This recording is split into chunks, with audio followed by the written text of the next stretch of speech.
Bernard Pardo, bonjour et merci de nous recevoir chez toi, ici à Gardanne. De rien, carrément. C'est avec un grand plaisir qu'on vient de te voir à quelques jours du Classico, le classique, le fameux OM-PSG que tu connais parfaitement parce que tu as la particularité d'avoir porté les deux couleurs. Aujourd'hui, bien entendu, on est près de Marseille. Déjà, je voulais savoir un peu comment tu vas. Ça va. Ça va un peu mieux. Ouais. J'ai été fatigué un peu la semaine dernière, mais là ça va. Quand le soleil revient, chez nous, tout va bien. On est à quelques jours d'un gros match. C'est toujours un match particulier au MPSG. Comment toi tu sens un petit peu l'environnement? Est-ce qu'on sent quelque chose monter un petit peu à quelques jours de ce choc? Je crois qu'au fil du temps, quand même, ce Classico est devenu à sens unique. Car Paris, quasiment chaque fois, vient s'imposer chez nous. Et bon, après, quand tu coches toutes les cases des deux clubs, on ne joue plus dans la même catégorie. Ils ont un budget qui est monstrueux. Eux, en fait, leur parcours, c'est champion de France, ils n'en parlent même plus. C'est essayer de gagner la Ligue des Champions. Bon, pour l'instant, je pense que leur objectif principal, il n'est pas accompli. Tandis que nous, je ne pense pas que n'importe quel entraîneur qui entraîne l'OM coche cette case-là. On va essayer de faire le plus gros match possible. C'est vrai qu'on ne va pas être passif, on ne va pas essayer de passer. Mais je crois que pour tout coach, le match contre Paris, il est laissé à gauche, quoi. C'est plus du tout donc non, c'est plus du tout la même préparation de ce que tu as connu toi, quoi. Voilà, malgré que nos supporters attendraient quand même un sursaut d'orgueil, un sursaut de vaillance de nos joueurs. Je pense qu'ils aimeraient quand même s'enflammer un peu pour ce match-là, même si à la fin le résultat n'est pas favorable, mais un peu vibrer, quoi. Vibrer. Parce que tous les derniers matchs, ça a été quasiment, ils nous ont tués, ils nous ont massacrés. Et j'aimerais qu'il y ait un peu plus de rivalité quand même. Donc quitte à tomber, mais tomber avec les armes. Tomber avec honneur. Tomber avec honneur. Je pense que les spectateurs, le public marseillais ne reprochera jamais rien à l'équipe s'ils sortent du terrain avec la sensation d'avoir tout fait pour gagner le match. Jamais de la vie, les supporters diront quelque chose. Voilà, c'est tout. Ce qu'ils craignent, c'est que quand c'est amorphe, c'est qu'il n'y a pas de vie, il n'y a rien, ils attendent qu'une chose, c'est s'enflammer, et ils n'y arrivent pas, quoi. À l'époque où tu portais le maillot de l'Olympique de Marseille, pour toi, un des enfants du pays, qu'est-ce que ça représentait ce match-là? Je crois que pour nous, c'était énorme. Malgré que nous, à l'époque, Paris n'était pas... Il commençait à venir, parce que Canal avait a repris le club vraiment en 92. Donc les saisons d'avant, c'était plutôt Bordeaux-Marseille, le gros choc. C'était pas Marseille-Paris. Et après, ça l'est devenu. Mais là, on tenait la route. On tenait encore la route. Et gagner ce match-là, ça représente quoi pour un Marseillais?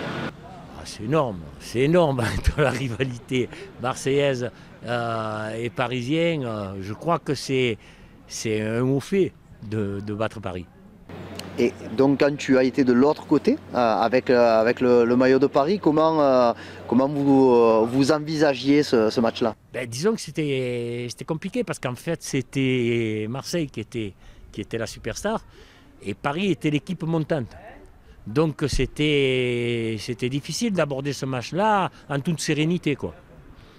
Parce que Marseille faisait peur à cette époque-là, Marseille faisait très peur. La donnée est inversée car les Qataris ont inversé la tendance avec l'argent qu'ils ont mis dans le club. Hein. Voilà, donc je pense que quand on compare les budgets, mais de même tous les clubs de D1, hein, on est loin derrière.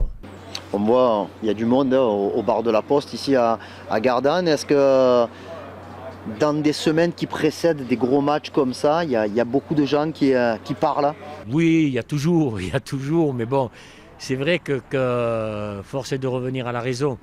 À la raison, quand on voit le monstre qui s'apprête à venir chez nous, bon, je pense que tous les gens sont unanimes. Ils aimeraient voir un super match. Et surtout, un match de vaillance chez nous.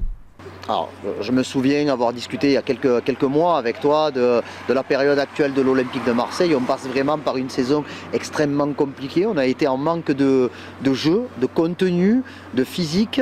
Depuis l'arrivée de Jean-Louis Gasset, ça va mieux. Ça n'est pas un magicien non plus. Qu'est-ce qu'il peut faire en plus dans une période où les problèmes reviennent? Je pense que quand même Jean-Louis a mené un peu plus de rigueur. Parce que bon, jusqu'à présent, on jouait, mais bon, on était convoqués, quoi. On était convoqués pour un match et on jouait. Je pense que Jean-Louis a mené, d'ailleurs, s'est entretenu avec tous les joueurs, un par un, pour leur demander quel était leur souci, leur attente, leur ci, leur là. Donc il a un peu plus sondé son groupe. Parce que bon, cette saison, elle est pipée d'entrée. Elle est pipée d'entrée avec Marcelino qui nous fait reprendre très tard alors qu'on rejoue, qu'on était les premiers à reprendre. Après, il jette l'éponge, il s'en va. Il arrive Gattuso. Gattuso a été un joueur extraordinaire. Mais bon, en tant qu'entraîneur, il a souvent échoué. Donc, est-ce que c'était vraiment la bonne personne à prendre? On ne sait pas. On ne sait pas. Donc, Gattuso s'en va encore. Donc, ça fait beaucoup. Ça fait beaucoup pour bâtir une saison. Je crois que cette année, il faut faire le dos rond.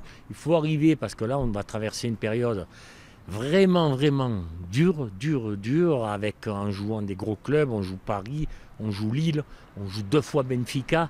Je crois qu'on reçoit Lens. Je pense qu'il va falloir vraiment être concerné et vraiment conscient de ce qui va arriver là. Parce que on risque, si ça part mal, d'avoir de grosses désillusions à la fin de saison. Par contre, si on arrive à passer sans encombre Paris, à se qualifier en passant Lisbonne, je pense que les supporters vont garder un intérêt pour cette fin de saison et l'engouement va monter de plus en plus et ils vont être derrière cette équipe. Alors à travers ce que tu dis, moi je sens du pragmatisme. Je décèle une petite pointe d'inquiétude aussi, est-ce que je me trompe? Tout à fait. Et Marseille est mon club de cœur, j'ai allié les deux. Mais c'est sûr que quand on voit la montagne qui nous reste à affronter, Paris, derrière Lille, après Benfica, qui n'est pas là par hasard, on sait que le football portugais est en pleine progression. Et en plus, on est en dispute, en bataille avec eux pour l'indice UEFA. Donc il y a toujours un peu d'inquiétude. Mais bon, comme je me veux optimiste, je me veux toujours optimiste et je me veux gagneur. Donc j'espère de tout cœur qu'on va renverser cette situation et qu'on va aller au stade avec un sourire comme ça. L'OM vient de connaître en 5 jours une période catastrophique alors qu'on est en trêve internationale. 5 joueurs sont blessés. Le dernier en date, c'est Jonathan Klaus. Comment faire avec... On n'est pas épargné. On n'est pas épargné, c'est vrai. C'est une saison particulière, comme je l'ai dit précédemment. C'est une saison bizarre. Et je crois qu'il va falloir faire avec. Malheureusement, les matchs, il faut les jouer. On ne peut pas faire l'impasse. Et peut-être que des joueurs vont se révéler. Espérons-le. Parce que qui ne jouaient pas jusqu'à maintenant, peut-être qu'ils vont sentir qu'il y a quelque chose à faire, une place à prendre. Peut-être ça va être bénéfique. Je fais une incise un peu sur la Coupe d'Europe. Alors toi, tu es arrivé à l'OM l'année d'après, je crois, Benfica. Oui. Voilà, tu n'as pas joué. Je perds en finale, moi. Exactement, hein, c'était malheureusement, ouais. Mais bon. C'est celle qu'on devait le plus gagner. Et oui. Et qu'on n'a pas gagné. La finale on était favoris de Paris. Mais bon, on s'est un peu laissé influencer, je pense aussi. Quand on a battu Milan, tout le monde nous a dit « ne vous cassez pas la tête, vous êtes champion d'Europe. » Et si, peut-être qu'inconsciemment, nous, on se l'est mis dans la tête aussi. Bon. Après, moi, je suis blessé pour la finale. Donc, il y a un tas de paramètres qui ont fait. Jean-Pierre, d'habitude, il avait 2 occasions, il en mettait une. Chris, c'est pareil. Donc, il y a tout qui a fait pour pas qu'on soit champion d'Europe cette année-là. Mais bon, on s'est rattrapé en 93. Mais on sent quand même une histoire particulière entre l'OM et la Coupe d'Europe. Parce que l'OM est le club le seul club à avoir gagné une Ligue des Champions. C'est le club français qui joue le plus de finales, notamment en ancienne Coupe de l'UEFA et aujourd'hui en Ligue Europa. Qu'est-ce qui fait que cette ville, ce club est aussi performant en Coupe d'Europe? Je crois qu'en 4 saisons, tu as demi-finale, finale, une impasse et finale gagnée.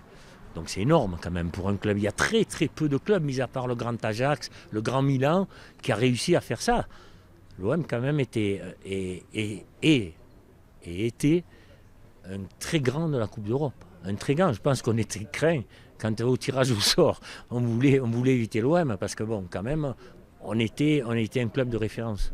On était un club de référence. Il est vrai que ces dernières années, ça a été un peu plus difficile. Mais bon, c'est les formules aussi, parce que quand tu vois tout ce qui est rebasculé en Ligue Europa comme club, tu as les secondes de l'Allemagne, les secondes de l'Italie, les secondes d'Espagne, qui sont des gros clubs aussi. Donc je pense que c'est difficile, hein, c'est difficile de jouer. Bon, en fait, il y a des cadors en Ligue des Champions, mais en Ligue Europa aussi, c'est un chemin de croix, hein, c'est une bataille. Hein. Ben là, tu te retrouves contre Benfica en quart de finale. Donc, ce sont deux anciens vainqueurs de la Ligue des Champions. Si tu te qualifies, tu peux prendre Liverpool, par exemple, qui a gagné également la Ligue des Champions. C'est une petite Ligue des Champions aujourd'hui ? Moi, je peux pas comprendre qu'on dise d'une Coupe d'Europe que c'est une petite Coupe d'Europe. Non. Ça ne peut pas être une petite Coupe d'Europe. Parce que même la conférence ou ça, c'est les 3e et les 4e des clubs. Et certainement, et des fois, ce sont les derniers qui sont reversés de la Ligue des Champions. Donc c'est quand même des grands clubs, on joue des grands clubs. On ne peut pas minoriser la Coupe d'Europe maintenant.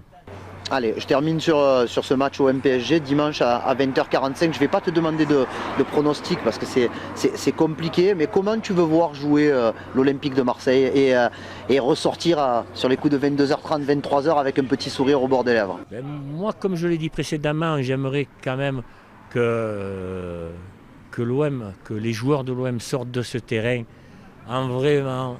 Et en fait le maximum pour battre cette équipe. Et je crois que si au fond de leur cœur, ils arrivent à mettre le même cœur que mettent nos supporters sur la table, on va faire cohésion et je crois qu'on peut bousculer cette équipe. Parce qu'on voit Mbappé, notamment hier soir dans le match d'équipe de France, qui fait attention. Il y a beaucoup de gens qui sont en attente de transfert et tout. Je crois qu'il ne faut surtout pas rentrer comme une bête blessée et attendre le coup de grâce. Je crois qu'il faut nous aller agresser l'adversaire. Et je pense que si on commence par ça, les supporters vont se mettre à encourager le club et je crois que ça peut faire quelque chose. Ça peut faire une émulsion terrible. Tu seras au stade ou devant la télé ? Non, je resterai devant ma télé. Parce que bon, ces matchs-là, c'est compliqué, il y a beaucoup de monde et tout. Et je regarderai ça tranquillement dans mon fauteuil. Merci beaucoup et bonne continuation et bon rétablissement. Et à bientôt sur Internet Debout. Avec grand plaisir.